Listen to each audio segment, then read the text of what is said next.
여러분, 비행기는 이륙보다 착륙할 때가 더 중요하다라고 합니다. 아무리 화려한 이륙을 했지라도 착륙할 때 문제가 있으면 비행기 사고가 나기 때문입니다. 인생도 비슷합니다. 시작할 때도 중요하지만 그 과정과 그 마지막 끝을 마무리하는 거 매우 중요합니다.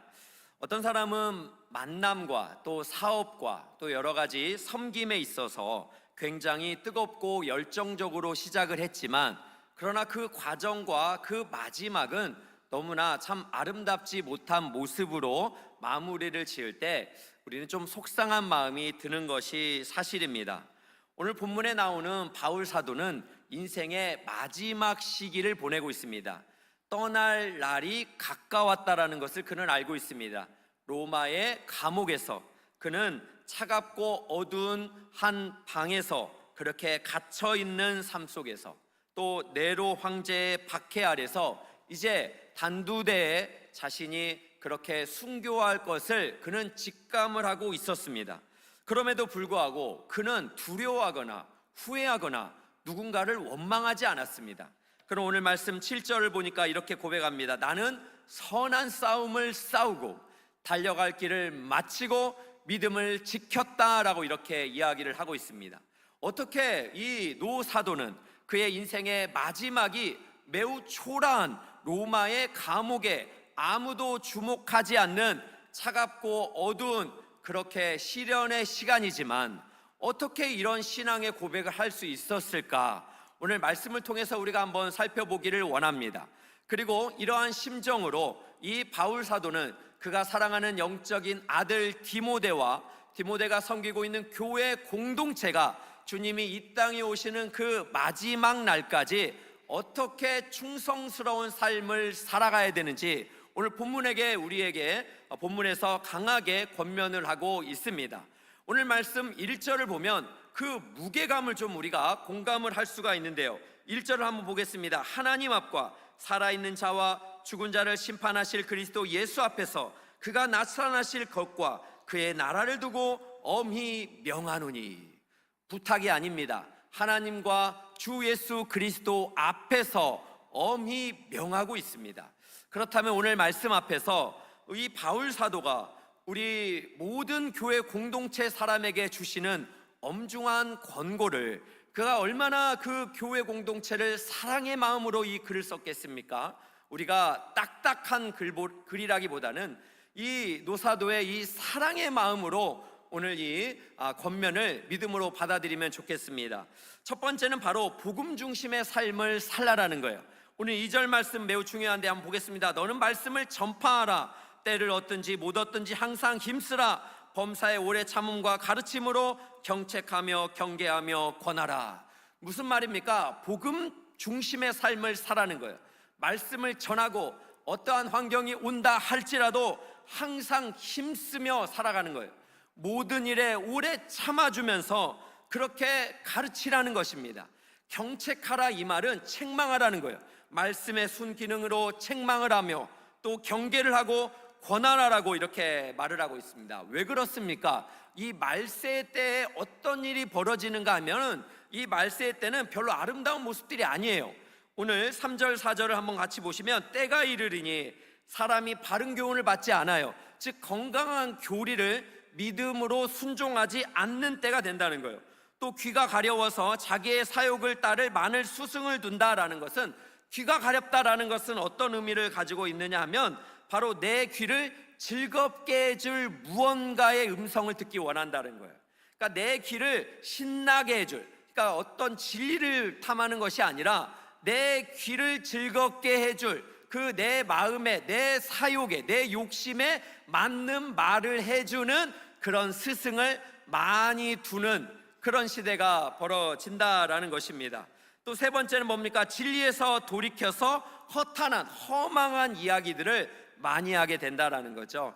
여러분, 요즘 시대에 우리가 공감할 수 있는 일 아닙니까? 유튜브를 우리가 살펴보면 얼마나 허망한 이야기 많습니까? 또 진리에서 돌이키는 벗어나는 일들도 얼마나 많은지 모르겠습니다. 또 우리의 이 사적인 욕구를 충족시켜 줄 만한 그런 내용들을 담은 인터넷이 얼마나 많이 있습니까? 이런 것들을 스승으로 둔다라는 거예요. 진리의 교리를 믿음으로 받는 것이 아니라 오히려 말세 시대에 하나님의 진리를 이렇게 순종하지 않는 시대가 된다는 거죠. 이러한 시대 속에서 바울은 사랑으로 권고하고 있는 거예요. 오늘 말씀에 뭐라 합니까? 그러나 너는, 이게 아주 중요한 거죠. 이런 시대의 흐름이 있다 할지라도 그 시대대로 뭐 어쩔 수 없었어요, 요즘 대세예요, 이렇게 말하기보다 그러나 너는 반대로 말하는 거예요. 살아있는 물고기는 그냥 물대로 흘러가지 않습니다. 오히려 물결을 거슬러 울싹할 수 있는 그러한 생명력을 가지고 있다라는 거예요. 그러나 예수를 믿는 그러나 너는, 디모데와 교회 공동체는 어떻게 하라는 것입니까? 모든 일에 신중하라는 것입니다. 또 고난을 피하라고요? 아니요, 고난을 받아내라는 것입니다. 또 무엇입니까? 전도자의 일, 복음을 전하라는 것입니다. 네 번째, 내 직무를 다하라, 끝까지 완주하라라고 이렇게 권고를 하고 있습니다. 여러분, 이 말씀을 받으면서 어떻습니까? 마음이 복음 중심의 삶을 산다면 여러분, 우리 안에 생명력이 있게 되는 줄로 믿습니다. 제가 이제 여름에 사업을 오픈하시는 귀한 성도님을 일부 예배를 끝나고 만났습니다. 그러면서 이분에게 제가 이런 말을 했어요. 하나님께서 허락하셔서 사업장을 오픈하시는 것입니다.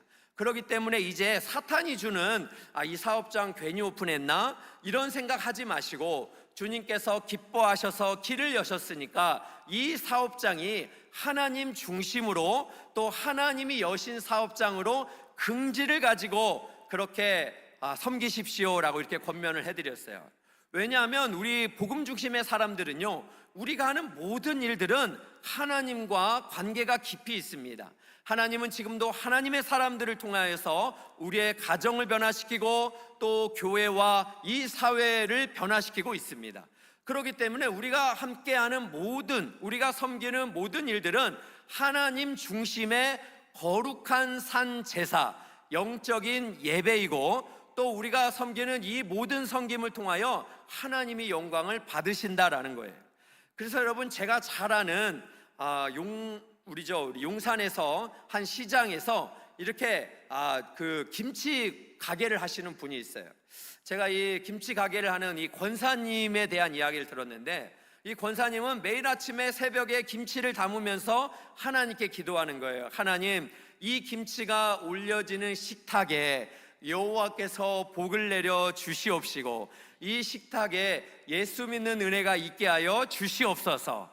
여러분, 이런 기도를 하면서 김치를 담으신다면 여러분, 이 김치가 그 올려지는 식탁, 그 가정은 얼마나 복이 있겠어요.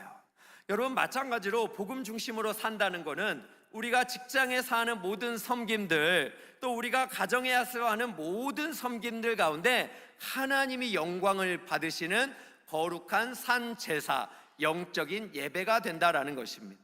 여러분, 우리는 복음 중심의 삶을 살아가야 됩니다. 왜냐하면 주님께서는 우리를 통해서 또 하나님의 충만하심을 드러내기 원하셔요. 지난주 우리 창립 4주년 감사주일 예배 드렸잖아요. 에베소서 1장 23절 말씀, 교회는 주님의 몸이다라는 거 우리가 믿음으로 받았습니다. 그리고 만물을 충만하게 하시는 충만하심을 드러내는 공동체가 교회라 했습니다.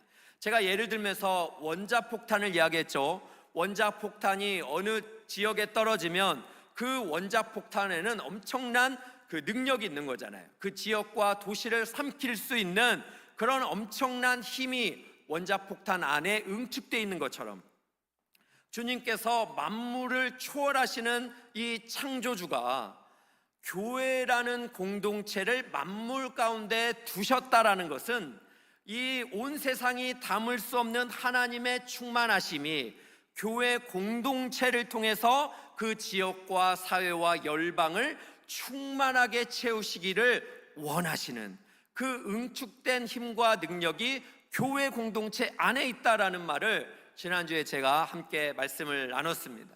여러분, 그렇습니다. 실제로 초대교회를 살펴보면 초대교회의 우리 성도님들은 가난했습니다. 매우 고생을 많이 했어요. 유대인의 핍박이 있었고 로마의 박해가 있었습니다. 그럼에도 불구하고 그들은 가정에서 함께 모여서 성령의 충만한 가운데 예배를 드렸습니다. 그리고 그들이 목숨을 걸고 복음을 전했고 또 그들이 관계 전도를 통해서 예수님의 십자가와 부활에 대해서 증거했습니다. 그러자 어떤 일이 일어났습니까? 로마가 이 초대교회 성도들을 박해하다가 결국 복음이 더 큰 능력을 가지고 있기 때문에, 복음이 더욱 그 핍박과 박해를 넘어서는 은혜가 있기 때문에 결국 AD 313년 밀라노 칙령에서 어떤 일이 벌어지나요? 로마의 이 사회는, 로마의 국가는 기독교를 공인화하는, 공식적으로 인정해주는 놀라운 일이 벌어집니다.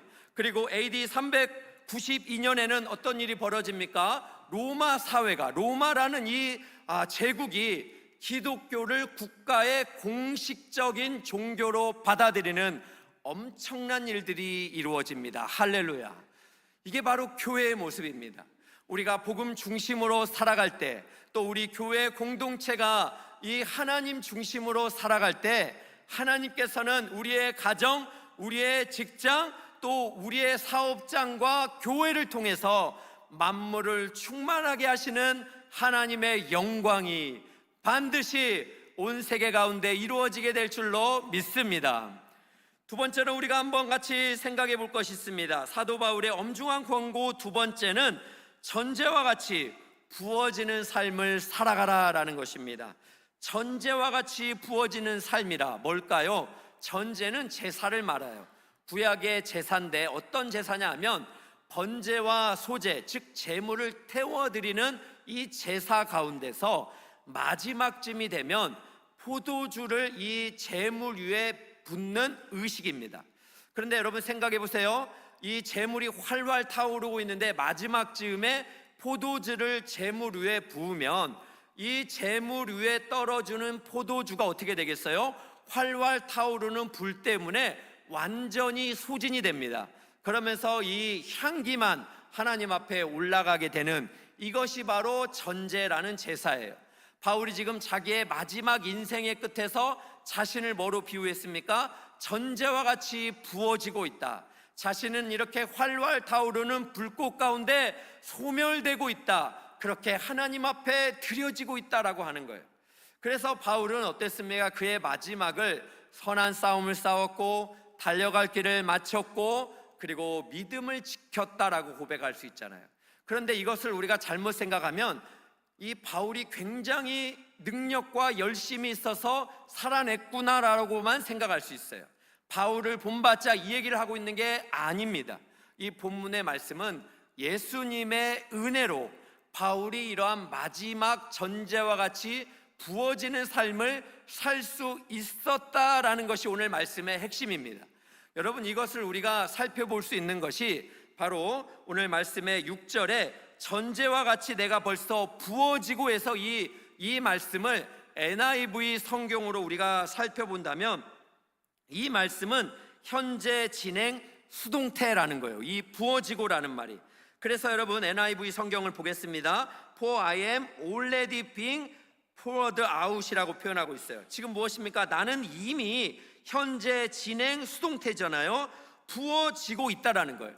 과거에 예수 그리스도를 만나고 그때부터 현재 로마의 감옥에 있는 이 편지를 쓰는 그 순간까지 하나님 앞에 제물처럼 그 위에 부어지는 포도주처럼 소진되어지면서 부어지고 있다라는 거예요. 그런데 이게 수동태라는 것은 누가 주어가 하나님이라는 거예요. 이러한 것을 누가 주도하고 있습니까? 하나님께서. 즉 바울은 하나님의 은혜로 전제와 같이 부어지고 있는 중이다라고 말을 하고 있는 것입니다. 여러분 그렇습니다. 바울의 삶은 바로 하나님의 은혜입니다.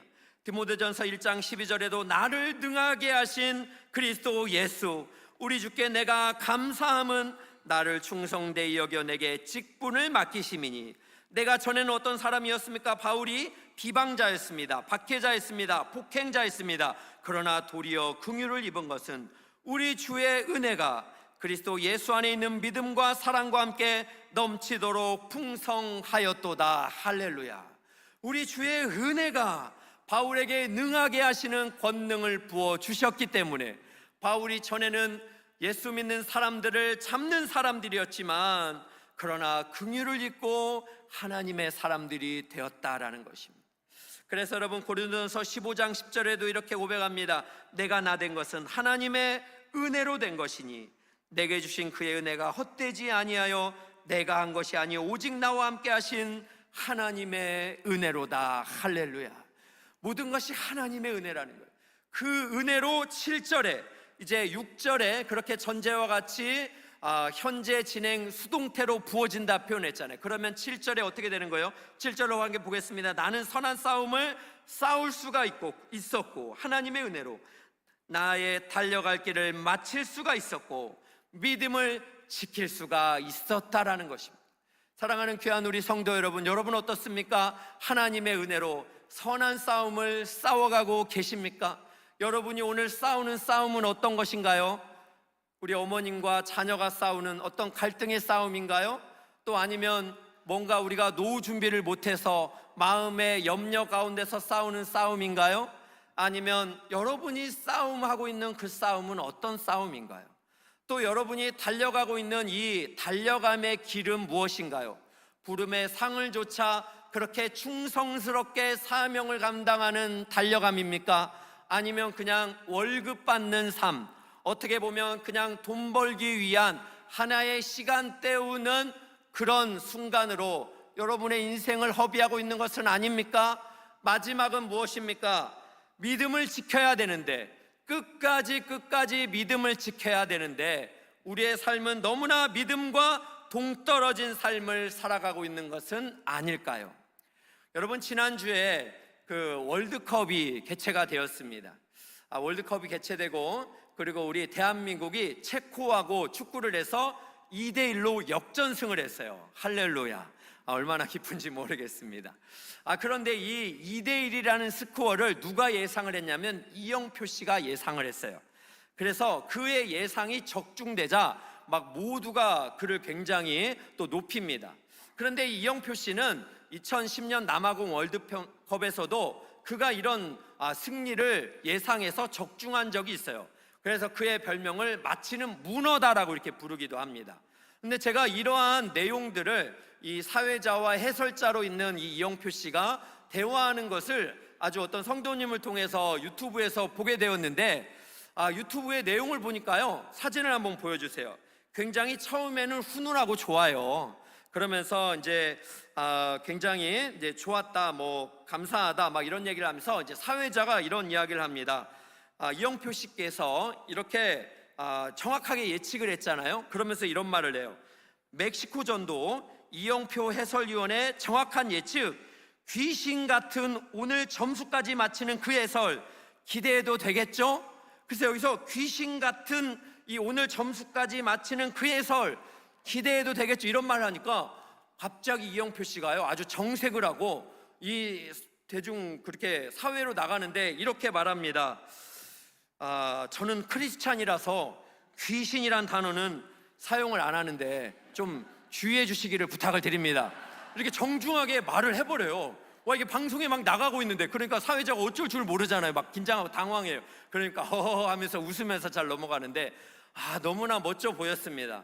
여러분, 그 짧은 순간 귀신 같은 이런 칭찬의 말들도 용납이 안 되는 거예요. 나는 크리스천이기 때문에, 그 정체성과 사명이 분명하기 때문에 그 어떤 것도 믿음에서 후퇴하지 않는 이런 아름다운 모습을 보여줘서 얼마나 감사한지 모르겠습니다. 오늘 우리가 이렇게 세례식을 은혜 가운데 합니다. 저는 오늘 세례를 주고 입교를 하면서 감동이 있습니다. 이분들이 입교를 하면서 그냥 왔겠는가? 우리 부모님들이 유아 세례, 어린이 세례를 주고 이 시간에 오기까지 얼마나 수고를 다했을까? 그러한 것들이 보여서 너무 감사가 됩니다. 그리고 오늘 세례를 받는 분들을 보니까요, 얼마나 또 감동이 되는지 모르겠어요. 우리 귀한 우리 형제님은 제가 또 우리 형제님의 결혼 예식 때 참석을 해서 축도를 했는데 하나님의 은혜 가운데서 이렇게 또 오늘 예수를 구주로 고백하면서 세례를 받게 되는 게 너무 기쁩니다. 또 오늘 세례를 받는 귀한 우리 성도님은 우리 성도님의 또 참 많은 분들의 기도와 사랑 속에서 오늘 두 따님은 일부 때 학습을 받았어요. 우리 어머님은 이렇게 또 세례를 받으시고 얼마나 기쁘고 감사한지 모르겠습니다. 오늘 유아 세례를 간증하시는 또 두 가정, 또 오늘 유아 세례를 받은 또 귀한 이 가정, 한 가정 한 가정 가운데 하나님의 복음이 살아있고 운동력이 있어서 오늘 이렇게 세례를 주게 된 것이 하나님 앞에 영광이 되는 줄로 믿습니다. 사랑하는 귀한 성도 여러분, 오늘 우리가 세례식을 기뻐하면서 전제와 같이 부어지는 삶을 결단할 수 있기를 주의 이름으로 축복합니다. 우리의 삶 가운데 복음을 전하고 우리가 또 단기 선교를 가고 또 행복전도대가 함께 복음을 증거하는 이 모든 사명을 우리가 마지막 그 순간까지 전제와 같이 부어지는 삶을 살아가기를 주의 이름으로 축복합니다. 혹시 이 가운데 지친 분이 있나요? 목사님, 나 너무 힘들어요. 이제 그만두고 싶어요. 선한 싸움 안 하고 싶어요. 나는 왜 달려가야 돼요? 좀 누워있으면 안 돼요? 나 좀 그만두면 안 돼요? 가만히 두면 안 돼요? 믿음을 꼭 끝까지 지켜야 되나요? 혹시 이렇게 낙심하시는 분들이 있다면 우리 주님께서 바울 사도를 통해서 용기를 주는 8절 말씀 안에서 위로를 받고 힘을 얻기를 축복합니다. 오늘 8절 말씀 마지막으로 한번 보겠습니다. 이제 후로는 나를 위하여 의의 면류관이 예비되었으므로 주 곧 의로우신 재판장이 그날에 내게 주실 것이며 내게만 아니라 주의 나타나심을 사모하는 모든 자에게 도니라. 할렐루야. 바울이 받게 될 이 마지막의 이 순간, 주님이 재판장이 되셔서 다시 오시는 그날에 의의 면류관을 반드시 받게 될 줄로 믿습니다. 이것은 바울 혼자서 받는 것이 아닙니다. 주님이 다시 오심을 사모하는, 즉 예수를 믿는 우리 교회 공동체의 모든 분들이 주님으로부터 잘했다 칭찬을 받는 의의 면류관을 받게 될 줄로 믿습니다. 그러므로 사랑하는 귀한 성도 여러분, 절대로 물러서지 마십시오. 절대로 후퇴하지 마십시오. 복음 중심의 삶, 자신을 전제와 같이 전부를 내어드리는 삶을 통하여 마지막 그때 의의 면류관을 받으시는, 주님의 품에 안기시는 여러분 모두가 되기를 주의 이름으로 축복합니다.